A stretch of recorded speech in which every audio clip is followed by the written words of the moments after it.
ഇന്നൊരു ചെമ്മീൻ ബിരിയാണി ആയാലോ? ചെമ്മീൻ മേടിക്കുമ്പോൾ ഇടയ്ക്കൊക്കെ ഇതുപോലെ ഒന്ന് ബിരിയാണി വെച്ച് നോക്കണേ, നല്ല അടിപൊളി ടേസ്റ്റാണ്. ആദ്യം ചെമ്മീനിലേക്ക് മുളക് പൊടി, മഞ്ഞൾപ്പൊടി, കുരുമുളക് പൊടി, ആവശ്യത്തിന് ഉപ്പ്, മല്ലിപ്പൊടി, മസാലകളെല്ലാം കൂടിയും ചേർത്ത് അല്പനേരം പുരട്ടി വെക്കാം. മസാല പുരട്ടി ചെമ്മീൻ ഇച്ചിരി റെസ്റ്റ് ചെയ്യട്ടെ.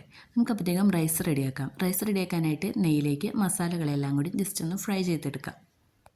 പാനിലേക്ക് വെള്ളം ഒഴിച്ചിട്ട് നന്നായിട്ട് തിളപ്പിച്ച് ആവശ്യത്തിന് ഉപ്പും ഒരു നാരങ്ങ നീരും കൂടിയും പിഴിഞ്ഞൊഴിച്ച് കഴുകി വെച്ചേക്കണ അരിയും കൂടെ ഇട്ട് നന്നായിട്ട് തിളപ്പിച്ചെടുക്കാം.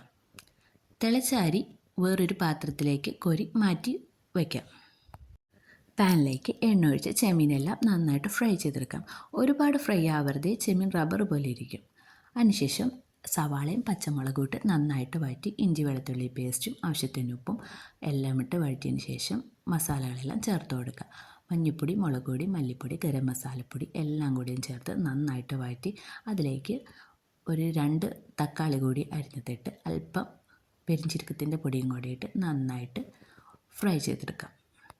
ഒരു ചെറുനാരങ്ങയുടെ പകുതി കൂടി പിഴിഞ്ഞൊഴിച്ച് വറുത്ത് വെച്ചിരിക്കുന്ന ചെമ്മീനും കൂടി ഇട്ട് നന്നായിട്ട് മിക്സാക്കി ആവശ്യത്തിന് മല്ലിയിലയും കൂടി ഇട്ട് അടച്ചു വെച്ച് അല്പസമയം വേവിക്കാം.